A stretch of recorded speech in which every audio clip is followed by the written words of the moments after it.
Hey guys, this is Charan here. Welcome to my YouTube channel Charan's Everything. So this is my first blog. నేను video అనేది first time చేస్తున్నానండి. So ఇంతకుముందు కూడా ఎప్పుడు చేసింది idea లేదు, ఏం లేదు, ఎక్స్పీరియన్స్ లేదు. ఇది నా ఫస్ట్ వీడియో. సో ఎలా వస్తుందో కూడా నాకు తెలియదు. సో ఈరోజు టాపిక్ ఏంటంటే నా బైక్ వచ్చేసి హైదరాబాద్ నుంచి పూణేకి ట్రాన్స్పోర్ట్ అవుతుందండి. సో నేను వెళ్ళి ఇప్పుడు నా బైక్ని రిసీవ్ చేసుకోవాలి. సో నా బైక్ వచ్చేసి ఏదంటే MT-15. సో ఇప్పుడు ఈరోజు మనము వెళ్ళి బైక్ రిసీవ్ చేసుకోవాలి. ఎక్కడ? వాగోలీలో. So let's see Wagholi. ఏంటండి వాగోలి వెళ్ళిపోయాను అనుకుంటున్నారా? లేదు, ఇంకా వెళ్ళలేదు.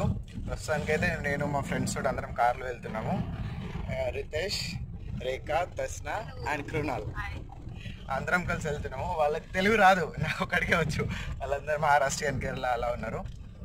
సో ఇప్పుడు ఇంకా అయితే మేము రీచ్ కాలేదు. రీచ్ అయినాక నేను మీకు అక్కడ ప్రాసెస్ ఏంది, ఎలా తీసుకోవాలి, బైక్ ఏమైనా డ్యామేజ్ అయిందా లేదా అనేది నేను చెప్తాను. ఇప్పుడు ప్రస్తుతానికి అయితే ఇంకా వెళ్ళలేదు, కార్లో వెళ్తున్నాం. హాఫ్ వేలో ఉన్నాం, ఇంకో 10-15 మినిట్స్లో వెళ్ళిపోతున్నాం.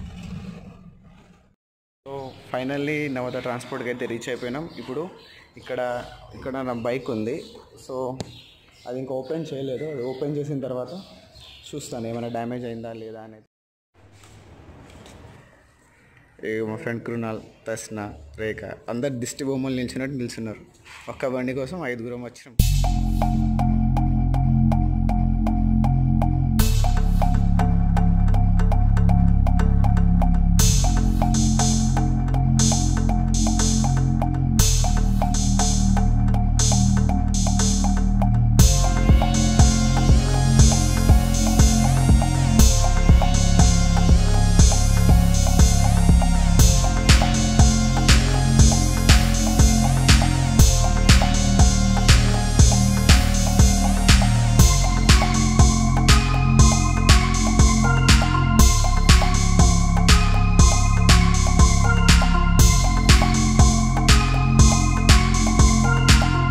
సో ప్రజెంట్ ఇప్పుడైతే నేను సర్వీసింగ్ దగ్గరికి వచ్చాను. సర్వీసింగ్ చేయిస్తున్నాను బైక్.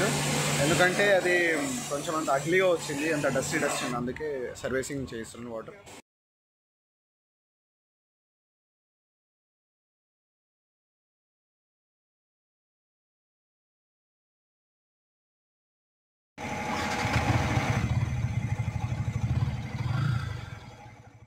ఫైనలీ నా బైక్ అయితే వచ్చేసింది. నేను హాస్టల్ కూడా రీచ్ అయిపోయాను.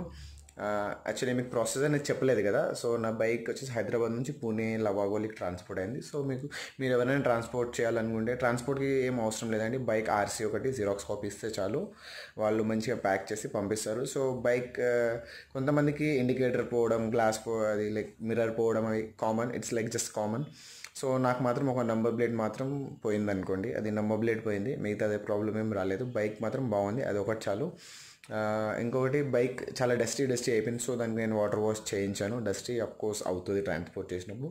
కాకపోతే ఇంకొకటి ఏంటంటే చాలామంది ప్యాకింగ్ ఎలా అంటే వాళ్ళు అంత కవర్స్, బబుల్స్ అవి కవర్ లేకుంటే థర్మాకోల్ అవి వేసి ప్యాక్ చేస్తారు. సో ప్యాకింగ్ అప్పుడు నేనైతే లేదు అక్కడ. సో నాది నార్మల్ ప్యాకింగ్ ఉండే, సో అందుకే డస్టీ అయింది. కానీ బైక్ మాత్రం బాగా వచ్చింది. సో బైక్ ఎలా ఉంది, ఏముంది అనేది నేను మీకు మళ్ళీ నెక్స్ట్ అప్కమింగ్ వీడియోస్లో చూపిస్తాను ఖచ్చితంగా. సో ఈ వీడియో నా ఫస్ట్ వీడియో, ఇది ఎలా ఉందో కూడా నాకు తెలియదు. సో ఒకవేళ మీకు నచ్చితే షేర్ చేయండి, లైక్ చేయండి, సబ్స్క్రైబ్ చేయడం మాత్రం మర్చిపోకండి. So see you next video with next blog. Until then see you, bye, good night.